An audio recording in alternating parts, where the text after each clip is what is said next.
बाहेरच्या शत्रूंबरोबर लढण्यापेक्षा माणसानं मनातल्या द्वेषाबरोबर लढावं, म्हणजे जग जिंकणं सोपं जातं आणि जे पाहिजे ते साध्य करता येतं.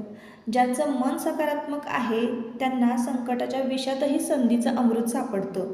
ज्यांचं ध्येय पवित्र आहे त्यांना संघर्षाची आगसुद्धा चंदन वाटू लागते. हो की नाही मंडळी? तर असंच असतं बघा, आपल्याला जे पाहिजे आहे ते साध्य करण्यासाठी ना आपल्या मनामध्ये जिद्द ही नेहमी असली पाहिजे.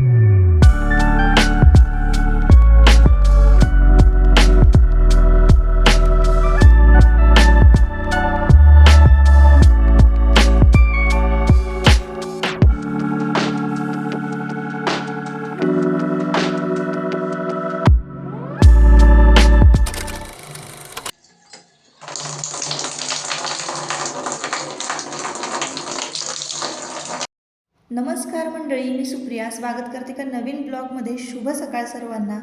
आजचा दिवस तुम्हाला सुखाचा, आनंदी आणि आरोग्यदायी जावो. तुम्ही जी काही स्वप्न पाहिली असतील ती सगळी स्वप्न तुमची पूर्ण होत. तर सकाळचे ना 5:30च्या आसपासचं हे टायमिंग असणार आहे. पहाटेची वेळ आहे आणि ना सकाळी सकाळी माझी अंघोळ झाली आणि मस्तपैकी ना सकाळी सकाळी छान अशी मसाज चाललेली आहे आणि रोज मी ही मसाज ना माझ्या चेहऱ्यावर करते. म्हणजे अधूनमधून ना मला हे तुमच्याबरोबर स्किन केअर वगैरे मी जास्त काही करत नाही, पण तरीसुद्धा ना ह्या छोट्या मोठ्या टिप्स तुमच्याबरोबर शेअर केल्या ना की बरं वाटतं आणि तुम्हाला पण त्याचा फायदाच होईल. आपण की नाही तिशी ओलांडली ना, तिशी 40कडे गेलो की आपल्या चेहऱ्यावर सुरकुत्या पडायला सुरुवात होते. मग आपण काय करायचं, थोडंसं मसाजची आपली सकाळी सकाळी म्हणजे सवय लावायची आहे आपल्याला. म्हणजे मग आपल्याला फायर रिंकल्स म्हणा किंवा हे असं सुरकुत्या पडत नाहीत आपल्या चेहऱ्यावर.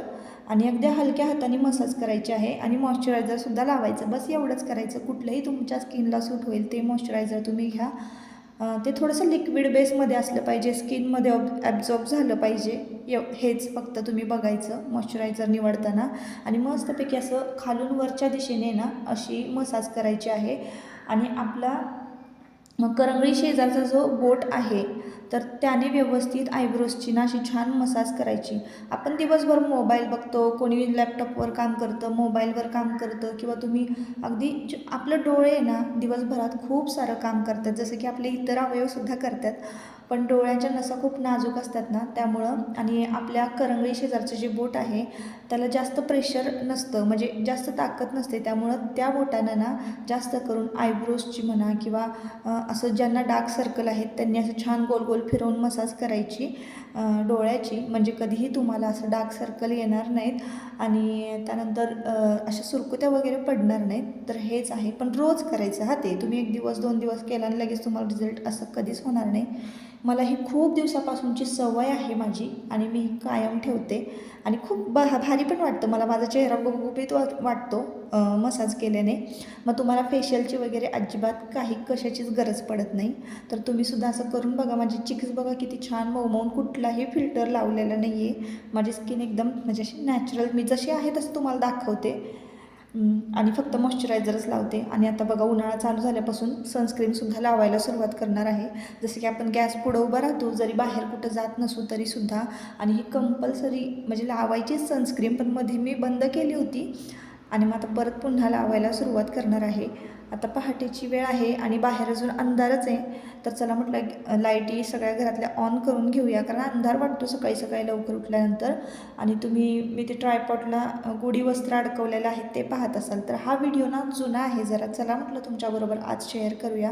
घर छानपैकी आवरलेलं होतं. कोणी कोणी म्हणतं की तू कशी हे सगळं मॅनेज करते, तुझं घर स्वच्छ पण नसतं, म्हणजे अशा मला कमेंट आल्या होत्या. आणि बिझनेस पण हँडल करते, हे तर होतं सगळं. थोडंसं लवकर उठावं लागतं. जसं की आता तुम्ही बघितलं, ज्या दिवशी काम नसतं ना त्या दिवशी मी लवकर उठत नाही. असं मी म्हणत नाही की मी रोजच लवकर उठते, मी ह्यावच करते आणि त्यावच करते, तसं नाही. मला जसं काम असेल ना त्या प्रमाणे माझं उठण्याची वेळ ठरते. सकाळी सकाळी उठलं ना की घर स्वच्छ आधी मीच करून घेतलेलंच असतं, लोटून झाडून पुसून. मग मी देवपूजेला सुरुवात करते. देवपूजा झाल्यानंतरच मी चहा घेते. ही माझी पहिल्यापासूनची सवय आहे. आणि एक म्हणतो ना आपण, सकाळची सुरुवातच खूप छान पॉझिटिव्ह झाली की नाही, की मस्त अख्खा दिवस आपला छान जातो. कोणावर चिडचिड होत नाही, रागराग होत नाही. उगाच आपला बीपी, आपलं उगाच रक्त जाळायचं असं कधी होत नाही. आणि मुलांवर एवढी तेवढी होते म्हणा चिडचिड, पण असं जास्त नाही, म्हणजे उगाचच भांडण असं कोणाबरोबर होत नाही आणि करूही नाही. तर अशी दिवसाची सुरुवात होते आणि मग त्यानंतर चहा, नेहमीप्रमाणे नाश्ता याला सुरुवात होते. तर मागच्या 1-2 व्हिडिओवरनं रिपीट एक कमेंट आहे की ताई उन्हाळी रेसिपी दाखवा, तर नक्कीच मी लवकरच उन्हाळी रेसिपी दाखवेन बरं का.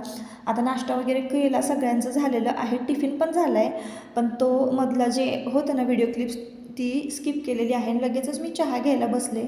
आत्ता बघा 10:30 पावणे 11 वाजले असतील, मुलं शाळेत गेली आणि माझ्या कामाला लागले. तर त्यावेळेला म्हणजे हे कॉम्बो ऑफर चालू होती ना त्यावेळेचा हा व्हिडिओ आहे. आणि बघा मग पटकन मी जे काही ऑफरच्या साड्या होत्या ना त्या स्टिच करून घेतल्या आणि इतर तोरणाचं जे काही कटिंग वगैरे राहिलं होतं ना ते पण करून घेतलं. एका ताईंची कमेंट होती की माझ्यासारखी त्यांची पण मोठी फॅमिली आहे आणि करणाऱ्या त्या एकट्याच आहेत ना, तर मग मला पण वेळ नाही पुरत, दिवस नाही पुरत, तर मला तुम्ही ना फक्त तोरणाचं कटिंग आणि स्टिचिंग दाखवा. तर नक्कीच मी निवांत दाखवेन. या व्हिडिओमध्ये सुद्धा लास्टला मी तोरणाचं जे कटिंग केलेलं आहे ते दाखवलेलं आहे. आणि आता काय होतं ना, कधी कधी आता हे ऑर्डर वगैरे असलं ना तर एकदम घाईमध्ये मला ना दाखवता येत नाही. सविस्तर असं चांगला वेळ पाहिजे, म्हणजे मला तुम्हाला ना सगळं समजावून व्यवस्थित सांगता येईल की तोरण कसं कटिंग करायचं, कसं मी स्टिच करते. जसं की प्रत्येक आयटमचा मी एक व्हिडिओ, मी जे स्टिच करते, मी जे बनवते ते मी तुम्हाला दाखवणारच आहे, पण थोडा वेळ लागणार आहे या गोष्टींना. तर चला मग म्हटलं आता नाश्त्याला काय करावं. तर झालं असं की 2 दिवसाचे जे व्हिडिओ आहे ना ते तुम्हाला मिक्स येत आहेत. ते सकाळचं मॉर्निंग रुटीन आहे ना ते आदल्या दिवशीचं होतं आणि हे दुसऱ्या दिवशीची सकाळ होती. तर मी नाश्त्याला ना मस्तपैकी मेथीचे पराठे करत होते, तर चला म्हटलं त्याची रेसिपीसुद्धा तुमच्याबरोबर शेअर करूया. कधीतरीच ना असं पराठे, इडली, सांबार, डोसा, पालक, मस्तपैकी पालकचे पराठे असं खावंसं वाटतं. उन्हाळ्यामध्ये जास्त तर जेवण जात नाही, पण मग असं वेगवेगळं खायला असलं ना की भारी वाटतं. आणि स्पेशली दही जास्त खाल्लं जातं म्हणून मग दही पराठा वगैरे केला जातो. तर मी पण मेथीचे पराठे केले आणि या ना त्या कारणामुळं ना मेथीची भाजी ना कशी तरी पोटात जावी मुलांच्या, कारण मेथी केली तसंही तो देवांश खातो पण आयुष खात नाही. म्हणून मग म्हटलं चला आपण मेथीचे पराठे करूया. बघा पराठे करण्यासाठी की नाही मी मेथी बारीक कट करून घेतलेली आहे आणि मेथी मी कांदा कटरमध्ये ना बारीक कट करून घेतलेली आहे. ते चॉपर जर तुम्हाला पाहिजे असेल ना तर मी डिस्क्रिप्शनमध्ये लिंक देते, एकदा नक्की चेक करा. 200-250च्या आसपास ते चॉपर आहे. पण किचनमध्ये की नाही असे छोटे गॅजेट असं जर असेल का नाही, म्हणजे मशीन, जेणेकरून आपल्याला एखादं आपलं खूप अवघड काम आहे ते पटकन व्हावं, तर असे गॅजेट्स, असे टूल्स किचनमध्ये पाहिजेच बरं का, म्हणजे पटपट सगळी कामं आटपतात. जसं की मी तुम्हाला दाखवले ब्लेंडर दाखवलेलं आहे, मी ताक त्यानंच हलवते. आता हे कांदा कटर हे इतकं उपयोगी येतं ना, मला ऑमलेट वगैरे करायचं असेल तर मी कांदा, टोमॅटो, कोथिंबीर, मिरची हे सगळं एकत्र घालते आणि त्या कटरमध्ये बारीक करते आणि डायरेक्ट अंडे फोडते, तिखट मीठ टाकून डायरेक्ट ऑमलेट तयार करते, म्हणजे माझी जास्तची भांडी पण खरकाटी होत नाही. आणि ते सुरीने एकदम बारीक कट करत बसा, हे कट करत बसा, ते कट करत बसा, त्यात खूप सारा वेळ जातो. आता मेथी जरी मला कट करायची असते ना बारीक, तरी मी म्हणावी अशी बारीक कट करू शकले नसते, पण त्या चॉपरमुळं खूप सोपं झालं माझं काम. चॉपरमध्ये सगळी मेथी घातली मी धुवून आणि मस्तपैकी बारीक अशी फिरवून घेतली. मिक्सरमध्ये ज्याप्रमाणे फिरतो तसं त्याप्रमाणेच चॉपरमध्ये ती मेथी फिरते, म्हणजे आणि बारीक होते कट. आता हा डबा मी तुम्हाला दाखवते बघा. कालच ना, म्हणजे आदल्या रात्रीच मी ना या डब्यामध्ये मटकी मोड आणायला ठेवली होती. म्हणजे एकाने मला विचारलं होतं की तुम्ही मटकीला मोड कसे आणता. तसंही उन्हाळ्यामध्ये ना मटकीला पटकन मोड येतात, फक्त भिजवायची 2 ते 3 तास मटकी आणि आपलं डब्यामध्ये ठेवून द्यायची. आता डबा कुठला पाहिजे, तर बघा मार्केटमध्ये की नाही भांड्यांच्या दुकानामध्ये असा चाळणीसारखा डबा मिळतो, म्हणजे त्या डब्याला ना खालून वरून सगळीकडनं असे बारीक होल असतात. त्या डब्यामध्ये ना तुम्ही कुठलंही कडधान्य भिजवून ठेवून द्या, त्याला आपोआपच मोड येतात. म्हणजे हवा पास व्हायला पण जागा असते ना, त्यामुळं मग आपोआपच त्याला धान्याला मोड येतात. चला आता मी इथं ना काय केलं आहे, मेथी घेतलेली आहे. इथं मी 2-2.5 चमचे पीठ घेतलेलं आहे गव्हाचं, त्यामध्ये थोडंसं बेसन पीठ घालायचं आहे.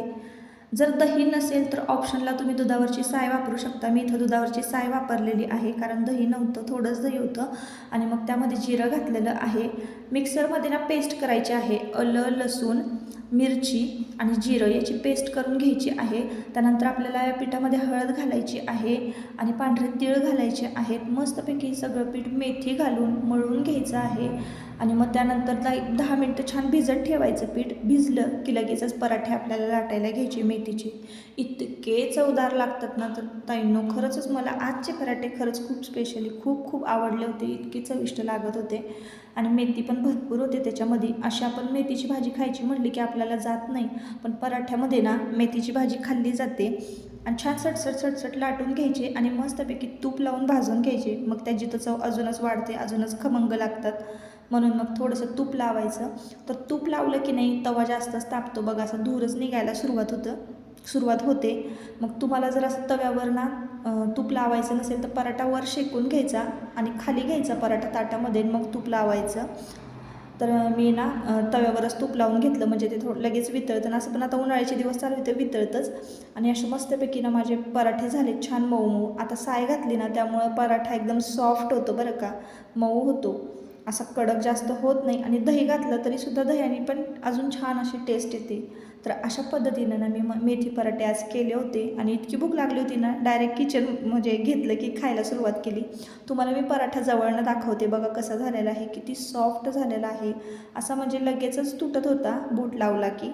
आणि दह्याबरोबर कोणी सॉसबरोबर खाल्लेले आहेत. त्यानंतर संध्याकाळची वेळ आहे, आता डायरेक्ट मी संध्याकाळचं शूट घेतलं. आणि आता ना मी बघा तोरण स्टिच करायला बसलेले आहे.